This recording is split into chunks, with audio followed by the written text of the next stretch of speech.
Alright, so in example 2 here we're solving that x plus 6 divided by x equals 5. What's in that equation that we don't like? An x on bottom, right? We have a fraction. So I can multiply everything by its denominator to get rid of it. So what am I going to multiply everything by?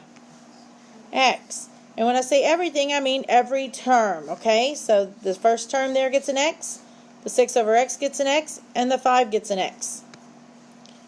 So we do that, we get what, x squared, there's a plus sign.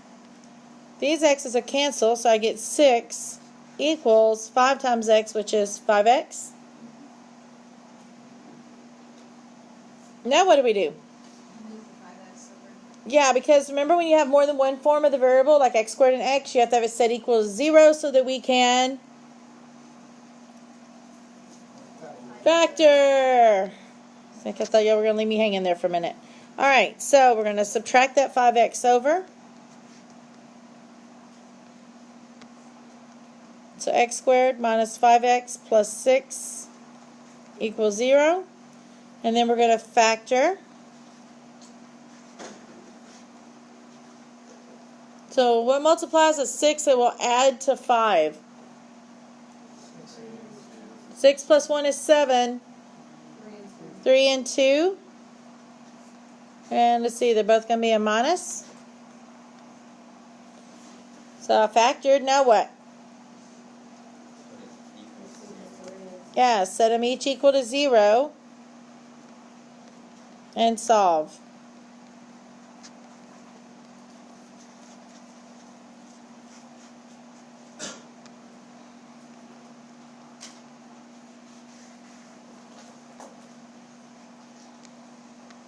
Now, what do I need to do here?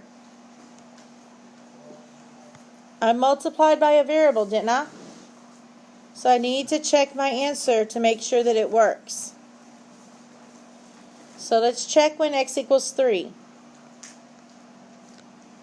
So my problem is x plus 6 over x equals 5. Use the original. So it's going to be 3 plus 6 over 3. And we want to know, is that equal to 5? Remember when you're checking something, guys, you work one side and then work the other. You don't cross back and forth. You're not solving, you're checking. So I'm going to work the left side. So I have 3 plus, what is 6 divided by 3? And 3 plus 2 is, and I don't have any work to do on the other side, so just bring it down. Is that true? No. 5 is not equal to 5? No. Yes, it is. So that means 3 is a solution. So do I need to check the 2 as well? Yes. So we're going to check when x equals 2. Plug it into that equation. So 2 plus 6 divided by 2. And we want to know, is that equal to 5? So we got 2 plus, what's 6 divided by 2? And 2 plus 3? And so is that true? Yes. So both of those are my solution. Alright, so let's look at 2b. Again, we have an equation and it's got a fraction in it. How sweet, right? So how am I going to get rid of that fraction? Multiply everything by?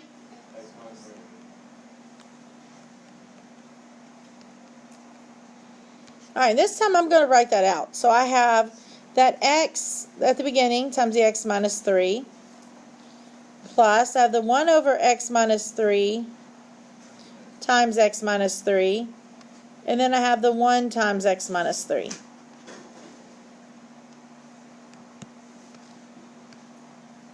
So what am I going to do right here in the first term? I'm going to distribute that x. So we get x squared minus 3x plus,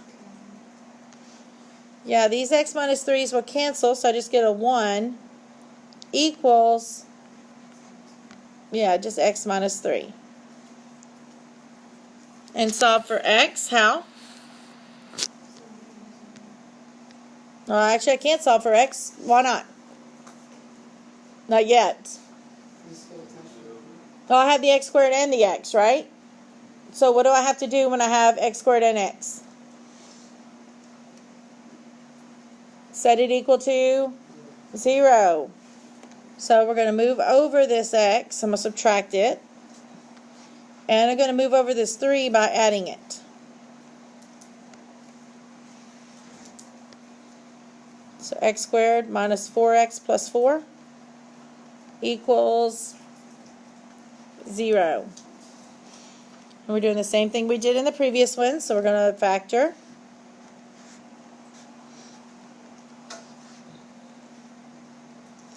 What multiplies a 4 that adds to 4? Good. And they're both negative. Now, if I set them individually equal to 0, it's going to be the same thing, isn't it? So I could just do one of them.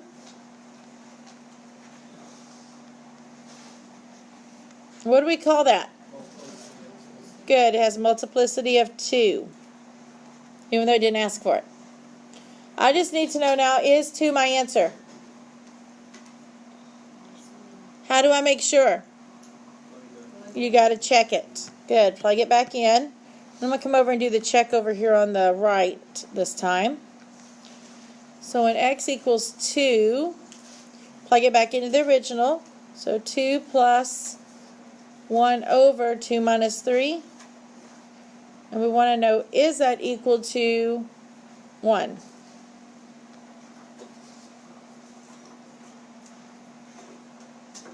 So we have 2 plus, we got to work on this fraction, so it's 1 over, what's 2 minus 3? Good. And I'm still working on that fraction, so I still got my 2 plus, what's 1 divided by negative 1? And what's 2 plus a negative 1? Alright, so work on the other side. I can't do anything, so just bring it down. Is that true? So that means that 2 is our solution.